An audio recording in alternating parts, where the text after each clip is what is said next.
Barcelona have defeated Atletico Madrid 1-0 with a goal coming from Ferran Torres. This was a much needed win. We have a 11-point clearance from Real Madrid and we are one step closer to winning La Liga. Now it's very unfortunate because we did not see Lamine Yamal, and given the context of how this game was, it was very 50-50. Atletico Madrid could have easily made it 1-1. Barcelona could have made it 2-0. It could have been maybe even 2-1 to Atletico Madrid. It was a very even match and there was no reason for Xavi Hernandez to even think about using and debuting Lamine Yamal against Atletico Madrid because again, it was a very difficult game. So maybe in the match against Rayo Vallecano, which will be happening on Wednesday, we could see the debut of Yamal. But for this game specifically, it was just not the game for him because of what was at stake. Now overall, I was very impressed with the way that Barcelona played. Their tempo was great, and especially if you were to compare Barcelona's tempo today with the previous game, Barcelona have raised their level. They defended well, they had great chemistry, and there was also another clean sheet because again, Barcelona did win 1-0, which meant that for Marc-Andre ter Stegen, he has now secured his 23rd clean sheet of the season, who is now tied against Claudio Bravo, which was his all-time Barcelona record. And I do believe that the record in terms of clean sheets, it is 26. And so if Marc-Andre ter Stegen can keep and retain another 3 clean sheets this season, he will tie the all-time record. So in terms of his stats in La Liga so far, he has a 92.86% save percentage, has 13 clean sheets so far, and 2 goals conceded. And again, in La Liga at the Camp Nou this season, which is great to hear. He also made that crucial save against Antoine Griezmann when Antoine Griezmann made a backheel attempt to score the goal, but Marc-Andre ter Stegen was yet again there to be the savior of this match and for Barcelona to continue to have the 3 points. So I want to congratulate not just also the the goalkeeper, but I also want to congratulate the defense. The defense with the goalkeeper, like that infamous back four with the goalkeeper, is just phenomenal in my opinion. They were very well organized against Atletico. They communicated very well and they passed the ball fast when they really did need to, when Atletico Madrid were pressuring FC Barcelona. And we always had Marc-Andre ter Stegen just captaining the back line over and over again. Now, were there tensions? Was there frustrations in this match? Yes, of course there was. We're talking about a Atletico Madrid side that were 13 games unbeaten. They had a streak going until they met Barcelona, so it was not an easy game. And Barcelona had to stop their momentum, and they actually did that. So I do want to talk about 3 different points regarding this match, which is going to be consisting of how Atletico Madrid approached Barcelona, and then we're going to be talking about Frenkie de Jong and Pedri and their importance, and then lastly talk about Lewandowski's performance. Everything is again going to be organized in the timeline down below, and so let's do this. And let's start with point number 1 on how Atletico Madrid approached Barcelona, and the way that they basically defended Barcelona, because that is basically what we saw, is that they defended in a 5-2-3 or a 5-3-2. And the reason why they wanted to do this is because they wanted to defend in a mid block and really cover everything that was going to go on between the lines, because that is something that Barcelona like to do. They like to be very effective between the defensive line and the midfield line. And let me show you guys exactly what I mean. If you look at these circles here, you can see exactly who was going to be marking who, and it's very clear on what Atletico Madrid wanted to do based off these circles. You can see that Molina was going to be defending Alejandro Balde, and then we can see here in the middle Jimenez marking Lewandowski, and then we can also see the left center back and the right center back. They were in charge of covering the space of Ferran Torres, who was inverted, and also with Gavi, who was also in the middle of the pitch. So you can see that the midfielders of Atletico Madrid and the 2 center backs, which was Hermoso and Savic, they were in charge of covering whatever was going to go on between the lines. And this is what I do mean. They had a 2v1 situation there. Diego Simeone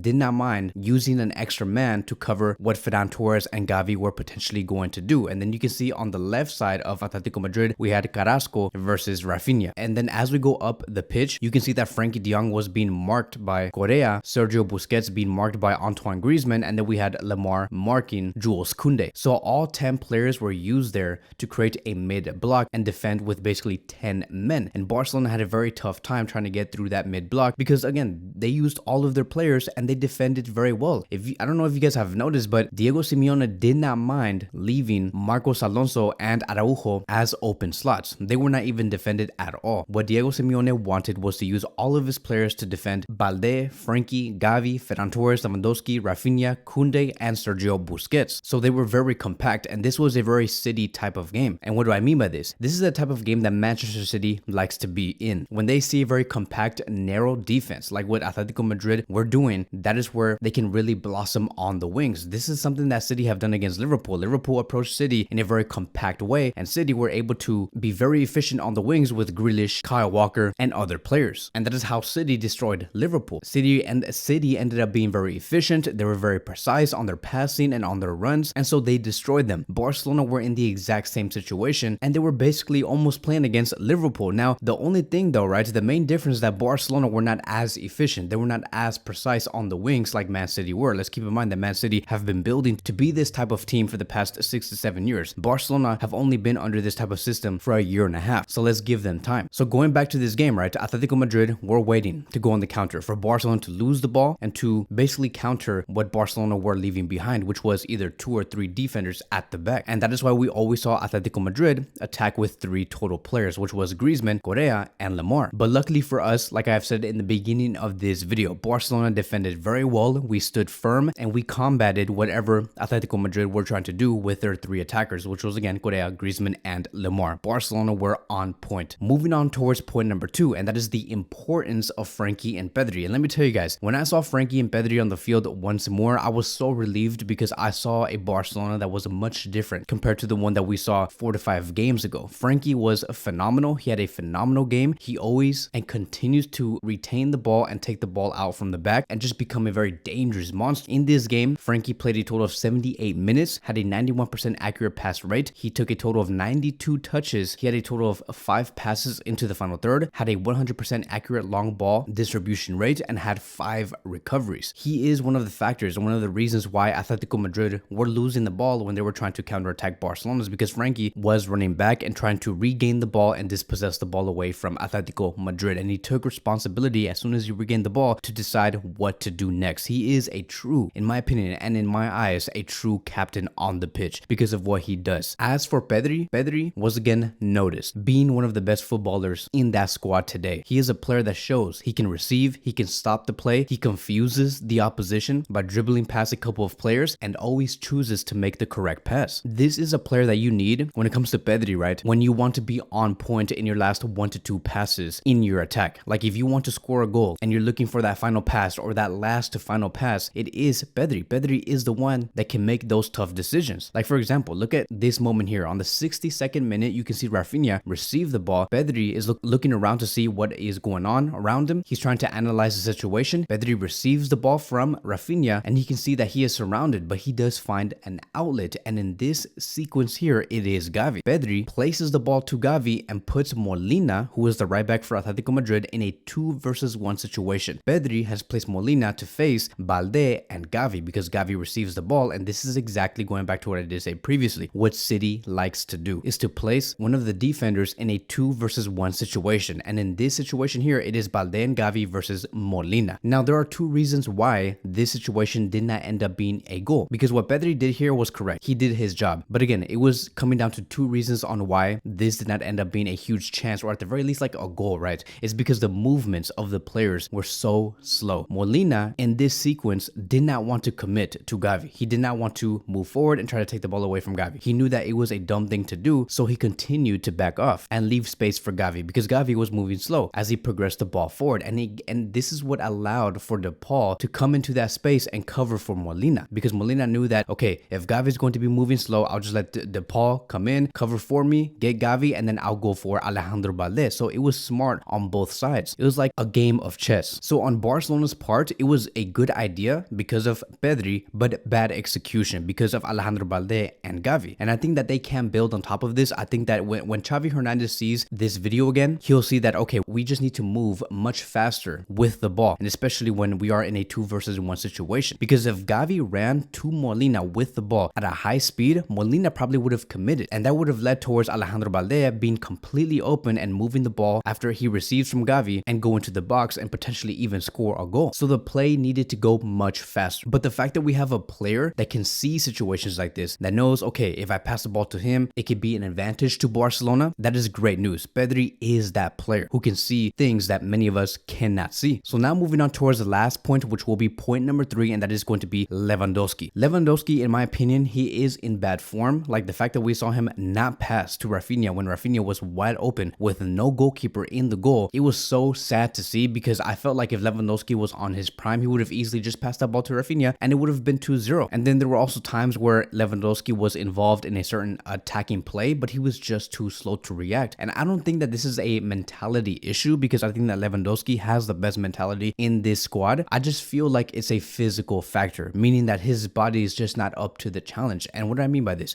I'm basically trying to say that there are many runners in this team, like Gavi, like Pedri, like Frenkie, like Rafinha, like Dembele. There are many runners. Araujo also, Alejandro Balde. They're all great runners, and they like to emphasize on exploiting those spaces. That is the type of squad that we have. But Lewandowski is just not up to that type of task. Like when he sees these attacks move fast, Lewandowski's body reacts so slow to the situation. Like I think that Lewandowski has a great physical presence and he's able to protect the ball very well, but he's just not good enough when it comes to speeding up the play. Now look, he is going to be turning 35 this year. He's not getting any younger. And I think that this is a sign for us and for Xavi and for Joan Laporta and for Mateo Lemán to see that Barcelona do need to sign a center forward, another center forward, and a very athletic center forward so they can rotate, which is why I do think Barcelona are going for Vitor, because to see Lewandowski play 90 minutes and in every game, I can understand why Lewandowski is getting slower as the season continues to go by. His body simply cannot handle it. So we have to be very cautious and more efficient next season with Lewandowski in the squad. This season right now, it's just too late. We can't really do anything about it because we don't have another number 9 and we're going to have to deal with it. Now you may say, but Kevin, you're sounding kind of like a hypocrite right now, because then why would you want Messi in this squad if he's going to be turning 36, 37 years old by the time he joins Barcelona? He's just going to be slow, like you said, Kevin. Like, what's going on here? Well, here's the thing. When it comes to Messi, it's always going to be a different conversation. He's just a different monster. To Messi, age is just a number. And if you compare Messi and Lewandowski, I understand that these are two world-class players, and I'm not trying to downplay